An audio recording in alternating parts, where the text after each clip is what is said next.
Thank you. జై తెలంగాణ. అందరికీ నమస్కారం. ఈరోజు మహాశివరాత్రి సందర్భంగా తెలంగాణ ప్రజలకందరికీ కూడా హృదయపూర్వకంగా శుభాకాంక్షలు తెలియజేస్తున్నాను. అట్లానే యావత్ భారతావనిలో కూడా మహాశివరాత్రి అంటే చాలా పెద్ద పర్వదినం. ఈ పర్వదినం సందర్భంగా మన దేశంలో ప్రజలు అందరూ కూడా సుభిక్షంగా ఉండాలని చెప్పి మనస్ఫూర్తిగా కోరుకుంటున్నాను. మన తెలంగాణలో దక్షిణ కాశీగా పిలువబడేటటువంటి వేములవాడ రాజన్న దర్శనం చేసుకోవడం నా పూర్వజన్మ సుకృతంగా నేను భావిస్తా ఉన్నాను. అది కూడా శివరాత్రి రోజు పొద్దున్నే అయ్యవారి దర్శనం, అట్లానే అమ్మవారి దర్శనం, లక్ష్మీ గణపతి దర్శనం చాలా అద్భుతంగా సాగింది.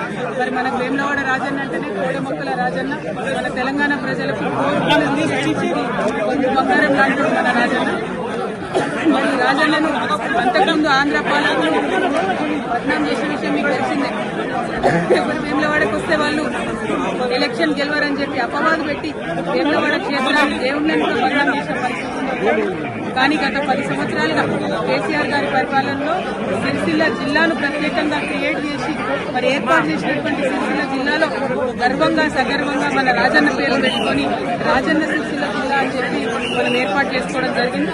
ఆ తర్వాత కూడా ఎట్లా అయితే ఇది ఒకప్పుడు రాజరాజ నరేంద్రుడి సమయంలో అద్భుతంగా వైభవోపేతంగా ఈ ఆలయం ఉన్నది, అట్లానే 30 ఎకరాల భూమిని కూడా మరి చెరువు కోసం కొని ప్రభుత్వం నుంచి తీసుకొని అట్లానే బతికోసమ్మ కూడా నిత్యం అనునిత్యం దూరం ఎక్కుతారు వేములవాడలో.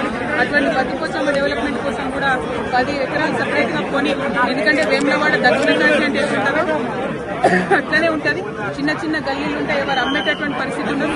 అయినా ప్రభుత్వం చొరవ తీసుకొని దాదాపు 250 కోట్ల పైచిలకు కేవలం ఆలయం అభివృద్ధి కోసమే ఖర్చు చేసినటువంటి ఘనత కేసీఆర్ గారి ప్రభుత్వానికి దక్కిందనేది నేను ఈ సందర్భంగా తెలియజేస్తున్నాను. మరి ఆ డెవలప్మెంట్ కొనసాగాలి. ప్రభుత్వాలు మారినంత మాత్రాన డెవలప్మెంట్ ఆగదు.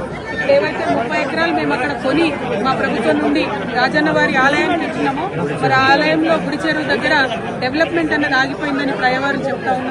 ఆ డెవలప్మెంట్ కంప్లీట్ చేయాలి. అక్కడ అనుకున్నటువంటి హాల్స్ కానీ, కళ్యాణ మండపాలు కానీ, చౌల్ట్రీలు కానీ ఇవన్నీ ఫినిష్ చేస్తే వచ్చిపోయేటటువంటి భక్తులందరూ కూడా మంచి ఉపయోగంగా ఉండేటటువంటి ఆస్కారం ఉంటుంది. అట్లానే సిరిసిల్ల రాజన్న జిల్లా అంటేనే మరి చేనేత అన్నల జిల్లా. మరి అదేవిధంగా చేనేతల కోసం కూడా అనేకమైనటువంటి కార్యక్రమాలు గౌరవనీయులు కేటీఆర్ అన్న గారు కూడా పెద్ద ఎత్తున టేకప్ చేయడం జరిగింది. కానీ అవన్నీ కూడా ఇప్పుడున్నటువంటి ప్రభుత్వ హయాంలో వడకేసిన నేతన్నకి ఇస్తా అన్నది ఏది కూడా ఇస్తలేరు. మళ్లీ సిరిసిల్లగా మార్చేటటువంటి ప్రయత్నం జరుగుతూ ఉంది. వీటిని విరమించుకొని ప్రభుత్వం ఎటువంటి భేదభావాలు లేకుండా అన్ని నియోజకవర్గాలు మన నియోజకవర్గాలే అని డెవలప్మెంట్ చేయాలి. మరి మా కార్యకర్తలను కూడా సిరిసిల్ల రాజన్న జిల్లాలో బాగా హరాస్మెంట్ చేయడం, కేసులు పెట్టడం, చిన్న చిన్న వాళ్ళు టీ కొట్టు పెట్టుకున్నటువంటి వాళ్ళని కూడా మరి రామన్న ఫోటో ఉంటే తీసి పక్కనేయడం జరుగుతుంది. ఇంత భేదభావం అవసరం లేదు. ఇవాళ పండగ పూట రాజకీయం మాట్లాడదనుకున్నా, కానీ మనకు తెలంగాణ ఉద్యమ సందర్భమైనా కూడా ఎప్పుడైనా కూడా గుడైనా బడైనా చెప్పేది గంటాపతంగా చెప్పేటటువంటి నిజాయితీ ఉన్న వాళ్ళం కాబట్టి ఈ అంశాలు కూడా చెప్పాల్సి.